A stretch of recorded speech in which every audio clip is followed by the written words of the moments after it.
Привет всем, вы смотрите АРУ ТВ, меня зовут Артем Остапенко, а с нами сегодня Александр Романенко, автор канала «Реальная журналистика». Привет, Александр. Здравствуй, Артем, приветствую Таллин, привет, Европа. Но хотелось бы поговорить о, наверное, самой горячей теме, которая была на прошлой неделе. Это скандал с Wildberries. И отсюда он видится так, что, в общем, Wildberries — это такое маленькое государство внутри большого государства, где, в общем-то, к людям, особенно к сотрудникам низших звеньев, относятся примерно так же, как к обычным людям относятся в большом государстве. И вот совершенно неожиданно эти люди то ли проявили самосознание, то ли какая-то мотивация у них возникла отстаивать свои права. Вот насколько мое видение соответствует твоему, которое вот изнутри России?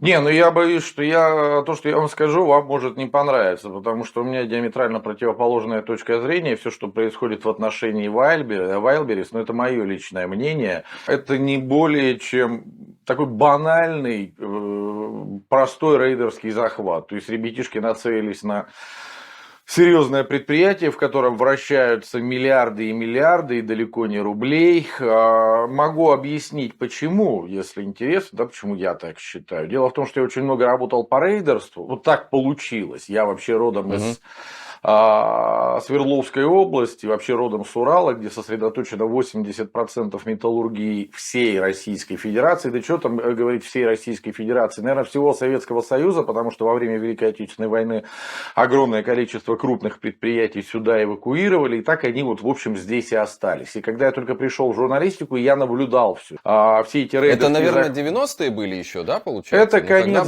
Вот я пришел в 2000 году вообще в телек. Это была уже вторая волна передела. То есть первая это была... Там даже не рейдерство, там просто был бандитский отъем, а в том понимании, в котором мы сегодня произносим вот это вот слово рейдерство, да, более-менее цивильная дележка предприятий, лакомых кусков, жирных кусков. Тогда она как раз вот в конце 90-х, в начале 2000-х началась. У меня даже есть на канале выложен огромный длинный фильм, 39 минут. Там 10 лет моей работы, первые 10 лет моей работы на телевидении. Он так и называется «Гоп-стоп менеджмент». Там собраны все самые крупные переделы, которые были на Урале. Почему?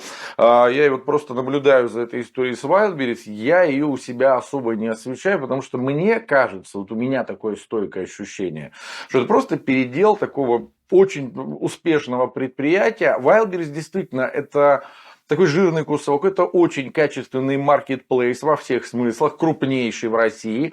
И это действительно маркетплейс, это не просто там одно из множеств предприятий, которые продают что-то через интернет. Wildberries это договоры с разного рода поставщиками самых разных товаров, миллионы договоров. Wildberries это логистика. Причем очень грамотная выстроенная логистика, договоры с транспортными компаниями, всякими разными. Есть основные, запасные пути. А это какие-то логистические центры, где все эти товары хранятся. Это в конце концов огромное количество на сегодняшний день офисов, которых вот сегодня в свое время там Сбербанк и Почта России могли похвастаться, что они буквально в каждой дыре присутствуют их офис. Так вот, Wildberries их обошел на повороте. Я не знаю, ну, по крайней мере, в крупных городах. Вот если у меня в Екатеринбурге прямо сейчас выйти от подъезда и пройти 100 метров в любую сторону, то ты об этот офис Wildberries запнешься просто. Вот у меня их вокруг дома 5 штук. То есть, это очень хорошо отлаженный бизнес. Я так подозреваю, после начала известных событий, после февраля 2022 года, появились люди, которые на этот бизнес нацелились. Поясняю.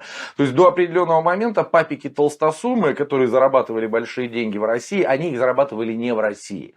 Их интересы были за пределами Российской Федерации, потому что те деньги, которые крутятся в России, ВВП на фоне всего мирового, это 2% от мирового ВВП, весь российский рынок. То есть понятно, что папикам толстосумам российский рынок был не очень интересен. Тут происходило что-то свое, какие-то чиновники мелкие и средние руки все это дело крышевали. Папики зарабатывали деньги за рубежом, но после того как вот случилось то, что случилось в феврале прошлого года. Видимо, там они лишились какого-то своего бизнеса, каких-то своих активов, вот эти вот большие дяди, и обратили свои взоры вот сюда, внутрь страны, начали делить, попытаться переделить все, что вот есть здесь. Интересного, из чего я делаю такие выводы, то, что началось на Wildberries, оно началось не вчера. Оно началось как раз примерно год назад. Периодически они попадали в ленту новостей, то у них там какие-то проблемы были по налоговым органам, то у них еще там какие-то проблемы возникали. И тут вдруг прилетает информация, рабочие бастуют. Ребят, ну тут надо понимать, я не первый день живу на этом свете, не первый день живу в этой стране. Вот тебя могу спросить, Артем, ты же следишь внимательно за новостями, все-таки что происходит. Когда ты вспомнишь, вот в последний раз в России происходил какой-то вот, ну какое-то недовольство, какой-то бунт, какие-то протесты? Вот когда Вот ровно последний раз на поэтому твоей мы памяти? и решили сегодня взять твой комментарий, потому что события действительно неординарные, и информационные атаки на Wildberries, да, они были, и бог с ними, и на них бы никто не обратил внимания, но когда низовые сотрудники начинают что-то проявлять и приезжают в этот офис, конечно, они там очень робко требовали в этом офисе, что-то так говорили, что ну вот к нам не выходят, но вот мы бы хотели вот с руководством поговорить, и все. Это, конечно, события неординарные, поэтому интересно, насколько, ну, если ты считаешь, что это рейдерство, то может ли тот, кто позарился на Wildberries как на бизнес, вот организовать такую историю, чтобы внутри Wildberries эти сотрудники рядовые начали бунтовать? Конечно, может. Они только, мое мнение, что люди в нашей стране на сегодняшний день, если вдруг они где-то что-то там бунтуют, если вдруг они восстали, значит, они чувствуют сзади себя какую-то поддержку. Народ у нас очень запуган, и за примерами далеко ходить не надо. Ведь, ну, давай будем честными, каждый второй гражданин, сотрудник там более-менее крупного предприятия недоволен условиями труда. Это подтверждают и соцопросы, которые периодически появляются, не только про кремлевские, но и того же Левада, например, более-менее относительно честного. То есть это такая российская реальность? Да, каждый второй недоволен условиями труда, каждый второй недоволен уровнем своей зарплаты, каждый второй недоволен начальником самодуром. Об этом тоже огромное количество материалов я у себя на канале лично выпускал, потому что у нас руководящие должности сегодня люди занимают, как правило, не потому, что они какие-то профессионалы, а потому что это чей-то родственник, это чей-то сын, чья-то дочь, чей-то любовник, любовница и бла-бла-бла.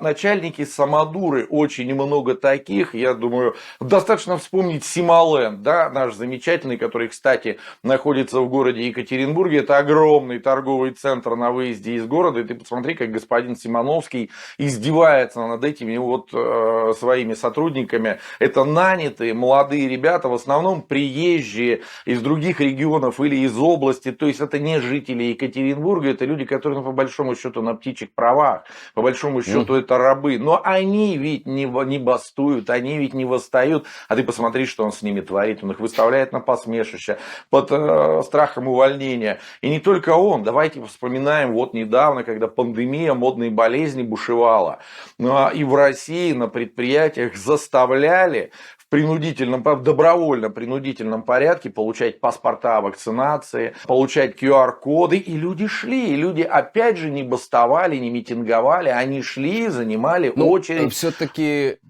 QR-коды это, скажем, не бьет напрямую там по твоему кошельку, по карману. Как не бьет? А тут, ну, как не бьет? Как раз шли все под угрозой увольнения. Прямо огромное количество. Мы обращались и ко мне, и ко многим моим коллегам. Люди сами рассказывали в эфире, что да, вот мы идем, мы вынуждены, потому что начальник пригрозил, что если ты не принесешь мне справку от вакцинации, ты будешь уволен, или ты будешь лишен премии, или будешь как-то наказан, а у меня кредиты, у меня дети, люди шли.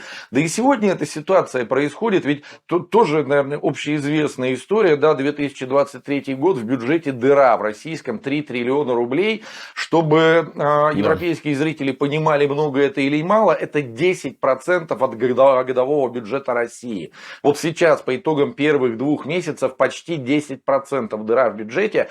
Правительство Российской Федерации обратилось к бизнесу с просьбой типа: ребята, помогите деньгами, сделайте добровольный платеж, государство в вас нуждается. Ну, по сути, это никакой не добровольный платеж, это повторное налогообложение, если вот так прямым текстом называть, повторный сбор дани. И очевидно, что предприниматели, эти бизнесмены, они будут и уже согласились давать эти деньги, они их дают не из своего собственного кармана, то есть не он, они будут брать с людей, конечно, сотрудников с низовых. То есть как люди это новая нефть, и для предпринимателей это тоже источник покрытия этих издержек. То есть вот эти вот правила, которые были введены в Wildberries по, например, то, что если приходит бракованный товар, обычный либо владелец этой точки выдачи заказов, либо рядовой сотрудник из своего кармана выкладывает за этот заказ деньги. И вот тут уже были кейсы о том, что эти бракованные товары ходили по кругу по Wildberries, по разным точкам, и за них много раз уже платили разные рядовые сотрудники. Вот, и никто нигде не митингует, не бастует, а тут вдруг откуда-то снизу, да я никогда в это не поверю. Причем,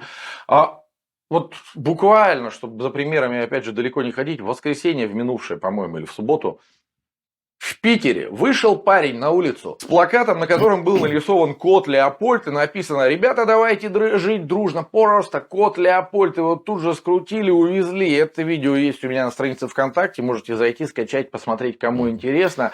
А тут люди бастуют. И не появились, значит, ни маски-шоу, ничего, напротив. Федеральные СМИ об этом пишут, Госдума обсуждает, ничего себе. Ну хорошо, а кто тогда? То есть это кто из хозяйствующих субъектов или кто из бизнесменов за этим стоит, и как ты дальше видишь это развитие ситуации? Просто структура собственников изменится и все забудется, и также будут люди это хавать и платить эти адские штрафы или как? Не, ну, во-первых, черт его знает, кто на самом деле за этим стоит, такие же вещи никто не раскрывает. Заказчик появляется всегда в самый последний момент в таких схемах, а иногда и вообще не появляется. Кто стоит, конечно, рано или поздно мы узнаем, но что-то мне подсказывает. Просто действительно сейчас есть жирный кусок. Я думаю, что Wildberries будет не первым. Я могу поздравить Озон. Я думаю, они будут следующие на очереди. Я бы предложил задуматься господину Герману Грефу с его Сбером, потому что Сбер сегодня это не просто Сбербанк, это уже целая корпорация. Я бы предложил задуматься ребятам из Яндекса. Мало ли там кто еще. Потому что Яндекс тоже... там уже как-то начали разделять эту компанию. Она уже и на данный момент, в общем, не та, что была. Но я думаю, потихоньку, помаленьку мы придем к тому, что наблюдали вот в конце 90-х, в начале 2000-х. Просто, может быть, в этот раз это будет с более мягкими лапами, что ли, вся эта история будет, потому что опыт, тем не менее, у людей есть, которые такие вещи проворачивают, занимаются рейдерством. То есть это же не какой-то конкретный олигарх сам этим занимается. Он нанял каких-то людей специально обученных. Эти специальные обученные люди под него отожмут предприятие, приберут его к рукам, а там масса всяких разных вариантов есть. Вплоть до вогнать это предприятие в долги, там устроить какие-то беспорядки, то есть сделать так, чтобы туда вмешались каким-то образом те, кто в таких ситуациях обычно вмешиваются, силовики. Посредством, например, всеобщей какой-то забастовки можно довести до таких беспорядков, можно создать финансовые проблемы, можно создать проблемы там с налогами, то есть там огромное количество вариантов, выбирай какой больше нравится, это уже с кем договорятся и на каком уровне.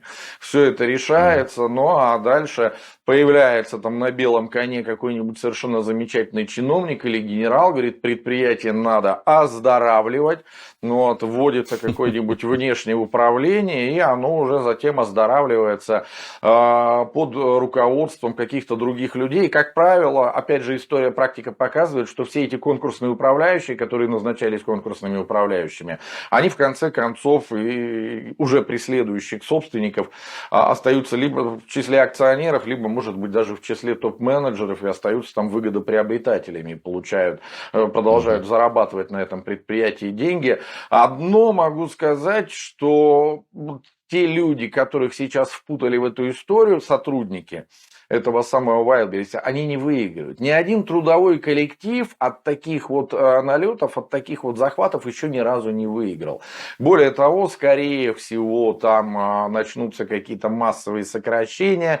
Красивым словом это еще называется оптимизация. Я имею в виду постфактум, когда все это свершится. Понятно, что там появится обязательно новый руководитель, скажет, ну вот, ребята, мы отбились, ну вот, все, мы вот этих упырей выгнали на улицу, и теперь вот это наше предприятие. Они любят очень употреблять такие слова, наше предприятие, это наше, вот все мы для себя.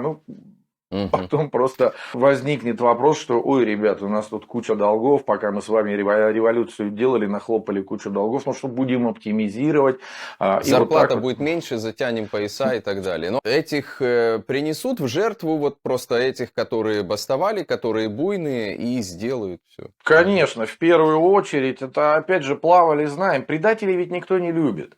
А в любом случае на этих людей, даже те, кто их сегодня использует, они уже смотрят на них как на предателей, да, они ими воспользовались, но они уже понимают, что это люди, которые предали свое бывшее руководство, значит, кто-то тоже может точно так же воспользоваться их услугами, тем более, что они уже обучены, у них уже кое-какой опыт есть, поэтому вот эти вот зачинщики, они, конечно, в первых рядах пойдут возглавлять колонну идущих за газировкой. Во всяком случае, мне так кажется. Я, конечно, могу ошибаться. Я не Валерий Соловей, который предсказывает все на свете с утра до вечера. Правда, ни один прогноз ни разу не сбылся, но к нему прислушиваются. И не Григорий Распутин. Я просто пытаюсь анализировать ситуацию, Окей. исходя из своего опыта, из того, что я наблюдал ранее. Я вижу, что... А наблюдаешь ли ты такую тенденцию, что все лакомые бизнесы, которые работают, которые прибыльные, они постепенно, в том числе тем с путем, как ты описал, перетекают к силовикам или так или иначе к людям, которые встроены в силовую корпорацию российскую? Но я бы сказал не к силовикам, я бы сказал вообще, которые так или иначе встроены в систему, но так получилось, что действительно у нас сегодня основа системы, фундамент системы — это какие-то силовики, бывшие, действующие или околоплавающие, или какие-то чиновники, которые с этими силовиками в каких-то там отношениях состоят. Ну, как правило, да, ну, потому что не хочется говорить эту банальную фразу «полицейское государство», но тем не менее, наверное, приходится признать, что в какой-то момент Россия превратилась в полицейское государство. И сегодня для того, чтобы вести какой-то более-менее серьезный бизнес, я не говорю сейчас про мелочь, мелочь пока никто не будет трогать. Я имею в виду Да. серьезный бизнес, вот как Wildberries, да, там без помощи силовиков никуда, но вот в 90-е крыши были бандитские, приходили братки, там какие-нибудь Солнцевские, там Уралмашевские, Люберецкие, бла-бла-бла, вот они выполняли функцию крыши. Сегодня функцию крыши выполняют силовики, как правило, имеется в виду не только полицейские, но и сотрудники спецслужб, там, надзорных органов и так далее, и даже судейского корпуса. Как оказалось, что там тоже очень любят деньги ребята, поэтому... Слушай, а ты общался с кем-нибудь из владельцев бизнесов таких, которые застали и братков, и нынешних, ну, грубо говоря, и братков, и ментов? И вот с кем было проще работать, с кем было справедливее, с кем было лучше договариваться? Тогда с братками или теперь с ментами? Есть ли у тебя такое вот? Ты знаешь, вот и да, и нет, потому что и тем доверять нельзя. Но у братков, у братков тоже период-то был недолг, и в конце концов перестреляли. Но чем хуже...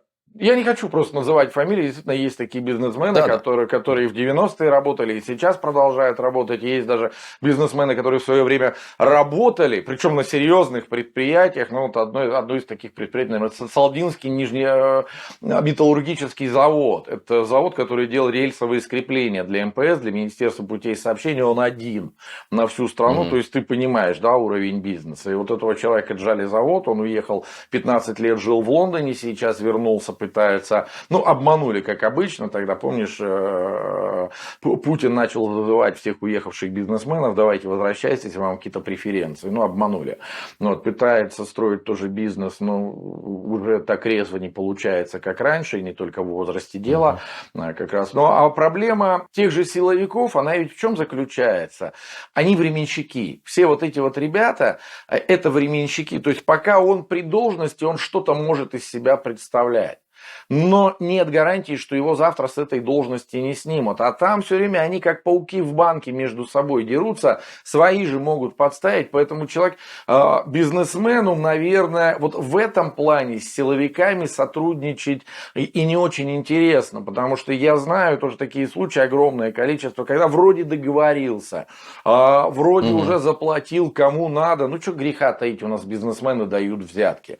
Договорился, занес кому надо, уже все начал работать, и вдруг раз сменился вот этот вот начальник, через которого он договаривался, его вызывает к себе новый начальник, и надо уже с новым договариваться. Вот это очень неудобная история. Именно поэтому у нас сегодняшние времена, они, наверное, даже тяжелее, чем 90-е годы, потому что в сегодняшних временах даже те, кто сидят на этих должностях, коррумпированные вот эти вот чиновники, генералы и так далее, они ни в чем не уверены, они не знают, что будет завтра, поэтому сегодня они просто вот жрут как не в себя, что называется, ведут себя как вот в последний день. Ну вот. И, естественно, да, там и ведут себя намного жестче, намного наглее. И, конечно, они не задумываются о там развитии этого бизнесмена, они хотят хапнуть здесь, сейчас. Вот. А как Ну там да, этот видят его бизнесмен, чисто что как с ним дойную будет корову. дальше? Да. Ну вот, кстати, очень интересная история была на прошлой же неделе, она завершилась, некая блогер Лерчик, такая была, которая в Инстаграме насобирала 10 миллионов аж подписчиков. Они занимались там какой-то фитнес-блог вели. С мужем все это началось 2 недели назад. Это та же самая история, что не доплатили какие-то налоги, причем сумма называлась аж в 300 миллионов рублей. Они не доплатили только налогов. Вот блогер Левчик. То есть, представляешь, у нее обороты какие на рекламе в реале, если только налогов она 300 миллионов не доплатила, ну, по их версии. Вот, а потом на нее, на ее мужа, там еще какие-то дела поназаводили. Тоже, вот, как мне кажется, та же самая история, просто кто-то Не захотел, договорились, захотел эту девочку нагнуть, что типа будешь работать теперь только под нашей крышей, тебе там условно 10%, а основную львиную долю будешь заносить нам. Она, видимо, попыталась покусаться, но вот полетели дела. Понятно. Ну что, Александр, огорчил ты нас, в общем-то, расстроил, потому что у нас-то были такие, знаешь, радужные, такие, в хорошем смысле слова, надежды, что в России наконец-то что-то проснулось низовое, какой-то низовой протест, какое-то отстаивание своих прав, какая-то пассионарность, уж использую такое громкое слово. А ты Нет, все кстати, в разрушил. этом есть положительное зерно, потому что все равно кто-то увидит, и кто-то это действительно воспримет как борьбу вот за свои права, и может быть где-то, может не на таком крупном предприятии, как Wildberries, но там в каком-нибудь небольшом магазинчике или в каком-то небольшом городке рабочие захотят отстоять свои права. То есть тут есть всегда как положительные, так и отрицательные стороны, поэтому я думаю, что и этот корм тоже в коня. Капля камень точит, как говорится, но... Но, да, на этой оптимистичной ноте мы завершим этот разговор. Спасибо. Александр Романенко, автор канала «Реальная журналистика», был в эфире АРУ ТВ. Спасибо, Александр. Екатеринбургу привет. Все, спасибо. Всем пока-пока.